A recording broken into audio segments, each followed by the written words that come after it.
देता है सर, ये आपको शोभा नहीं देता है sir, Kalyan ji. This is the bill, this is the bill.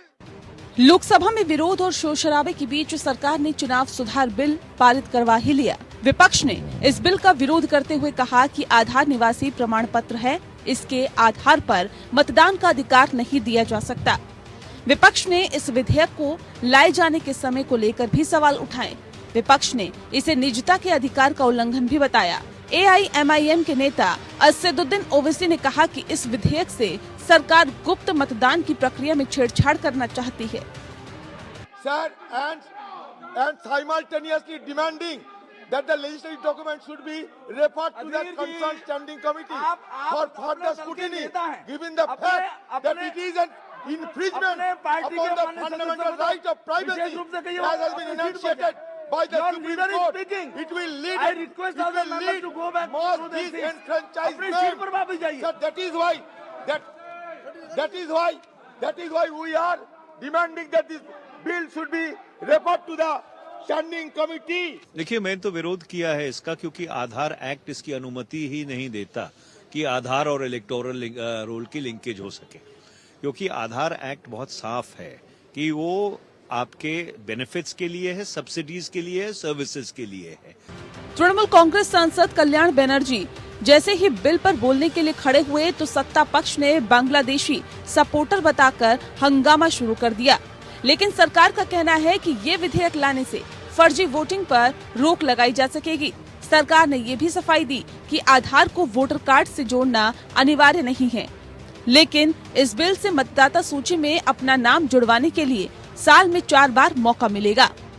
ये जो इलेक्शन रिफॉर्म्स अमेंडमेंट बिल लाए हैं, इसमें अच्छी तरह से बहस चर्चा होना चाहिए और हमने उनको विपक्ष के सब साथियों को कहा है कि आप चर्चा में हिस्सा ले करके अपना सुझाव भी दीजिए।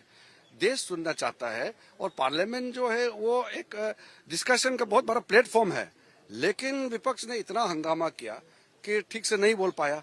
लेकिन जो बिल का मुख्य प्रावधान है उसको तो मैंने बता दिया और ये चुनाव सुधार की दृष्टि से बहुत ही इम्पोर्टेंट इलेक्टोरल रिफॉर्म्स बिल लाए हैं।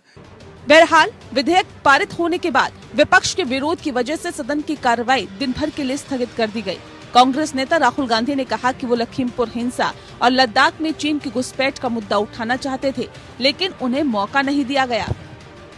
हम लद्दाख का मुद्दा उठाना चाहते हैं, सरकार उठाने नहीं देती। जो भी इम्पोर्टेंट मुद्दे होते हैं, किसानों का हम मुद्दा उठाना चाहते थे, सरकार नहीं उठाने देती। हमारे लोग सस्पेंड हुए, सरकार उसके बारे में चर्चा नहीं करने देती। और फिर आप कह रहे हो कि भैया सरकार कहती है कि हम हाउस नहीं चलाने। मेरा मेन लक्ष्य यहाँ पे जो लद्दाख का मुद्दा था उसको उठाने का था और मैं फिर दोहराना चाहता हूँ, लद्दाख के सब लोगों को कहना चाहता हूँ, डरो मत, जो आपका है वो आपको मिलेगा। वहीं राज्यसभा में 12 सांसदों के निलंबन को लेकर संसदीय कार्य मंत्री प्रहलाद जोशी ने 5 दलों के प्रतिनिधियों की बैठक बुलाई, लेकिन इस बैठक में किसी भी दल ने हिस्सा नहीं लिया। विपक्ष का आरोप है कि सरकार विपक्षी एकता में फूट डालने की कोशिश कर रही है। उन्होंने जो लिखा हमने जवाब दिया है। हमने ये किया, ऑल पार्टी वालों को बुलाइए, ऑल पार्टीज के व्यूज लेकर आगे चलना चाहिए। वो तुमने ये तो अनफॉर्चुनेट है कि तुमने चंद पार्टियों को बुलाना, उनको डिवाइड करने की जो कोशिश कर रहे हैं, ये नहीं चलेगा और इसके लिए हम मानेंगे नहीं। उसमें ज्वाइन होने की कोई उसमें ये नहीं है।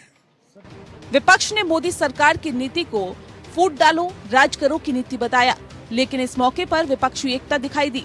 तृणमूल कांग्रेस ने भी कांग्रेस की पहल का समर्थन किया। विपक्ष के विरोध के बीच राज्यसभा की कार्रवाई शाम 5 बजे तक के लिए स्थगित कर दी गई। वहीं विपक्ष लखीमपुर खीरी हिंसा मामले में केंद्रीय गृह राज्य मंत्री अजय मिश्रा टेनी की बर्खास्तगी की मांग को लेकर अड़ा हुआ है। विपक्ष ने इस मांग को लेकर गांधी प्रतिमा से विजय चौक तक मार्च निकालने का फैसला किया। Bureau report.